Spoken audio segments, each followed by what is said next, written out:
வணக்கம், welcome to சுவை six. இன்றைக்கி என்ன ரெசிபி பார்க்க போகிறோம்னா பீட்ரூட் வதக்கலுங்க. பீட்ரூட் பொரியல் இல்லை, இது பீட்ரூட் வதக்கல். ஏன்னு கேட்டிங்கன்னா குக்கரில் வைக்கிறோம், நல்லா வேக வச்சு எடுத்துக்கிறோம். பொரியலும் குக்கரில் வைக்கலாம், நானே ஏற்கனவே கொடுத்துருப்பேங்க. இது பீட்ரூட் வதக்கலாக செய்கிறோம். சின்னதாக திருவி பார்த்திங்கன்னா நல்லா வேக வச்சு எடுத்துகிட்டு சாதத்தில் போட்டு பேச சாப்பிட்டோம்னா சூப்பராக இருக்குங்க. வேறு எந்த சைட் டிஷ்ஷுமே வேண்டாம். பீட்ரூட் சட்னி செய்வோம், பீட்ரூட்டு பொரியல் செய்வோம். இது ரெண்டுக்கு சேர்ந்த மாதிரி இருக்குங்க, பீட்ரூட் வதக்கல். இப்போ எண்ணெய் ஊற்றி கடுகு உளுந்தம்பருப்பு எல்லாம் போட்டுட்டு சின்ன வெங்காயம் சேர்த்திக்கிட்டு வரமிளகா 2-3 கூட சேர்த்துலாங்க. நிறையா தான் பீட்ரூட் நான் சேர்த்துறேன். 2 கிழங்கு பெரிய கிழங்கு எடுத்துருக்குறேங்க. இப்போ பார்த்திங்கன்னா நல்லா வதக்கி விட்டுக்கலாம். இப்போ பீட்ரூட் சேர்த்துக்கலாம். சேர்த்து நல்லா வதக்கி விட்டுக்கலாம்.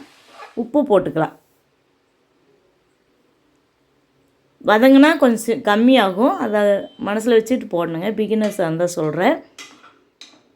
உப்பு போட்டு நல்லா கிளறி விட்டு தண்ணி அளவாக ஊற்றிக்கலாங்க. அந்த பீட்ரூட் மிதக்கிற அளவுக்கு ஊற்றினா போதும், ரொம்ப ஊற்ற தேவையில்லை. இப்போ மூடி வச்சு 2 விசில் விட்டு எடுத்துக்கலாம்.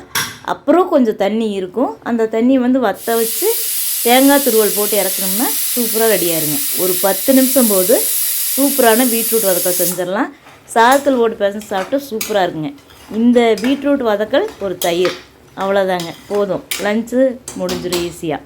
இந்த மாதிரி எங்கள் வீட்டில் ஒரு நாளைக்கு இருக்குங்க. எண்ணெய் குழம்பு வைக்காதுன்னு தலைவலியாக இருந்ததுன்னா எண்ணெய் குழம்பு வைக்காது யோசிச்சுட்ருப்போம். நிறைய இருக்கும், ஆனால் நமக்கு தோணாது எதுவுமே வைக்கிறதுக்கு. அப்போ பார்த்திங்கன்னா இந்த மாதிரி ஒரு ரெசிபி பண்ணுவேன் எங்கள் வீட்டில். கேரட் வதக்கல், பீட்ரூட் வதக்கல் இந்த மாதிரி செய்வேங்க.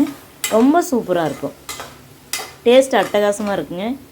நீங்களும் செஞ்சு பாருங்கள். உங்களுக்கு இந்த வீடியோ பிடிச்சதுன்னா ஒரு லைக் பண்ணுங்கள். இந்த சேனல் பிடிச்சதுன்னா சப்ஸ்கிரைப் பண்ணி சப்போர்ட் பண்ணுங்கள்.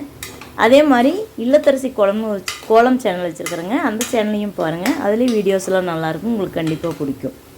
அப்படி பிடிச்சதுன்னா என்னோடய இல்லத்தரசி கோலம் சேனலையும் சப்ஸ்கிரைப் பண்ணி சப்போர்ட் பண்ணுங்கள். பாருங்கள், இப்போ ரெடி ஆயிடுச்சு. இது ஒரு சிம்பிள் ஈஸி ரெசிபிங்க. டேஸ்ட் அட்டகாசமாக இருக்கும். நல்லா சூடான சாதத்தில் இது கொஞ்சம் எடுத்து போட்டு பிசைஞ்சு சாப்பிட்டாலே சூப்பராக இருக்குங்க. வேறு எந்த குழம்புமே நமக்கு ஊற்றிக்க தோணாது, அவ்வளோ அருமையாக இருக்கும். எங்கள் வீட்டில் எண்ணெய் குழம்பு வைக்கிறதுன்னு ஒரு நாள் ரொம்ப கன்ஃபியூஸாக இருந்துச்சுன்னா இந்த மாதிரி ஒரு பீட்ரூட் வதக்கலோ கேரட் வதக்கலோ செஞ்சுருவோங்க, நல்லாயிருக்கும். பொரியல் வேறு பொரியல் கொஞ்சம் நல்லா வாயில் தட்டுப்படுற மாதிரி நம்ம செய்வோம். இது நல்லா வதக்கி எடுத்துக்கிறோங்க.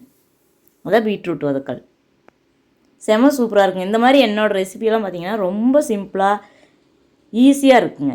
தேங்க்யூ ஃபார் வாட்சிங்.